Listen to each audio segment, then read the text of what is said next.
o a la arteria pulmonar a cualquiera. Recuerden que la aurícula izquierda envía sangre ¿dónde? Al ventrículo izquierdo. El ventrículo izquierdo ¿dónde expulsa la sangre?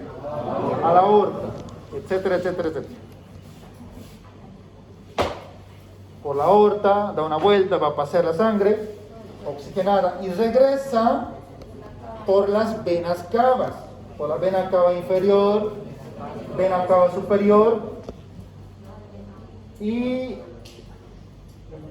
del sistema venoso coronario. Al final llega la sangre ¿dónde? A la aurícula derecha. Sangre desoxigenada. De la aurícula derecha ¿dónde pasa? Al ventrículo derecho. Desoxigenada. Va a ir a oxigenarse ahora. ¿Por dónde sale la sangre del ventrículo derecho? La arteria pulmonar. Hacia el pulmón derecho, pulmón izquierdo. Se oxigena y regresa ¿por dónde? Por las 4 venas pulmonares. ¿A dónde? A la aurícula izquierda. A veces el cuento ya lo saben ustedes. Ya, con eso me quedo tranquilo. Segunda aclaración. La sangre se mueve siempre de donde hay mayor presión a donde hay mayor presión. Para que la sangre se mueva de la aurícula al ventrículo, ¿quién debería tener más presión? Más fuerza. Repito, para que la sangre se mueva de la aurícula al ventrículo, ¿dónde debería haber mayor presión? En la aurícula. Para que la sangre se mueva del ventrículo a la arteria aorta o a la arteria pulmonar, ¿dónde debería haber mayor presión? Ventrículo. Siempre. Si no, no se mueve. Tercera aclaración. A ver, ¿qué ocurre primero? La sangre venosa llega por la vena cava inferior y la vena cava superior. Ingresa aquí. Aquí se llena de sangre primero en las aurículas. Se mueve, se llena de sangre. Para que la sangre ingrese en las aurículas, la presión de la aurícula tiene que ser 0 milímetros de mercurio. 0 milímetros. La presión en la aurícula tiene que ser 0. ¿Cuánto es la presión de las venas cavas? 7. Suficiente, ¿no ven? Como hay mayor presión en las venas cavas y la presión de la aurícula es 0, nadie se opone y entra la sangre. Entra la sangre ¿dónde? En las aurículas. La primera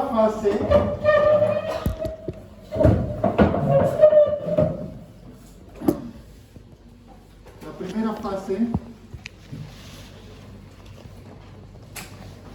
se llama relajación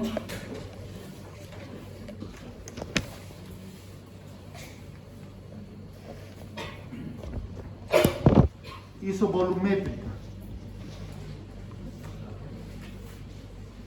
Ahora, en la aurícula ocurre dos cosas. Primero ocurre la relajación auricular. ¿Qué significa la relajación auricular? El músculo al relajarse, ¿qué cree? ¿Baja o sube su presión? Baja. Repito, cuando el músculo se está relajando, cuando el músculo se está relajando, su presión disminuye. Se relaja y su presión disminuye. ¿Para qué disminuye? Para que la sangre ingrese acá en las aurículas. Repito, la presión de la aurícula disminuye, el músculo se está relajando. ¿Qué cosa entra aquí? Sangre. ¿Ya? Ahora, para que la sangre ingrese de la aurícula al ventrículo,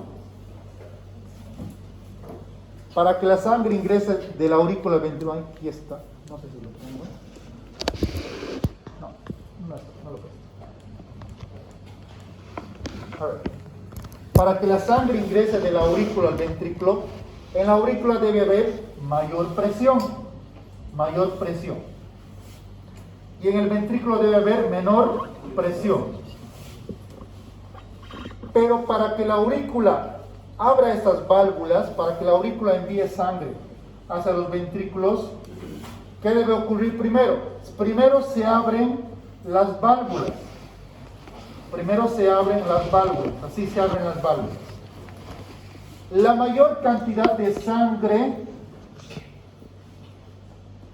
que está en las aurículas ingresa rápidamente como una cascada hacia los ventrículos. La aurícula no se ha contraído todavía, es así. Pero se abren las válvulas, ingresa sangre. A ese se relaja la aurícula. El ingreso de la sangre de manera súbita se llama diástasis.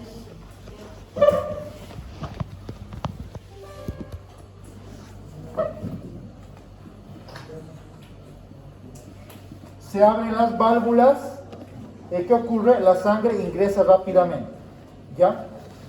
Después que la sangre ingresa rápidamente, las aurículas se contraen después. Luego ocurre la contracción auricular. Contracción auricular. A ver, hay sangre en las aurículas, llena de sangre. Para que la aurícula envíe sangre al ventrículo, ¿dónde debe haber mayor presión? En las aurículas debe haber mayor presión. Como hay mayor presión, se abren las válvulas y rápidamente, como un chorro, sale la sangre. Ingreso rápido. Después que la sangre ingresa, nos quedó poquita sangre aquí, poquita sangre. Ya la mayor parte de la sangre ha ingresado. Recién viene la contracción auricular. O sea, esto no es tan importante. ¿Por qué? Porque ¿en qué momento ha ingresado la mayor parte de la sangre? Apenas se abren las válvulas, la sangre ingresa en mayor cantidad. La contracción auricular no aporta mucho envío de sangre de la aurícula al ventrículo. Bien, ingresa la sangre a los ventrículos, se llena la sangre, y para que la sangre no regrese, ¿qué ocurre con las válvulas? Se cierra. Listo, la sangre se acumula. Bien, ahora la sangre que se encuentra en los ventrículos debemos enviarlo hacia las arterias pulmonar y aorta. ¿Qué pasa con los ventrículos? ¿Dónde debe haber mayor presión? ¿En el ventrículo o en la aorta? En el ventrículo. ¿Qué ocurre? Hay una contracción isovolumétrica. Volumétrica. ¿Qué significa isovolumétrica? Iso, mismo. Volumen, mismo volumen de sangre. O sea, en la contracción isovolumétrica no ingresa sangre ni tampoco sale. La misma sangre que entró al principio se queda. ¿Qué le pasa al ventrículo en la contracción isovolumétrica? Hace esto. Aumenta su fuerza, pero sin bombear sangre todavía. Lo que hace el ventrículo cuando está lleno de sangre aumenta su presión, aumenta su fuerza. ¿Para qué? Aumenta la presión para que sea capaz de vencer a la aorta o a la arteria pulmonar. Contracción isovolumétrica significa que no modifica el volumen de sangre, simplemente aumenta su fuerza, su presión. Cuando es suficiente la presión es mayor en el ventrículo, ¿qué tipo de válvulas se abren? Las semilunares. ¿Dónde están esas válvulas semilunares? En la aorta y en la arteria pulmonar. Por tanto, la sangre sale hacia la aorta. ¿Ocurre qué etapa? La contracción ventricular.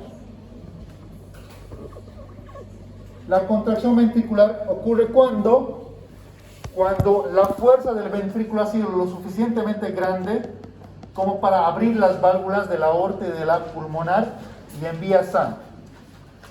Entonces, una vez que la sangre sale por la aorta o la arteria pulmonar, esa sangre podría regresar, pero se cierran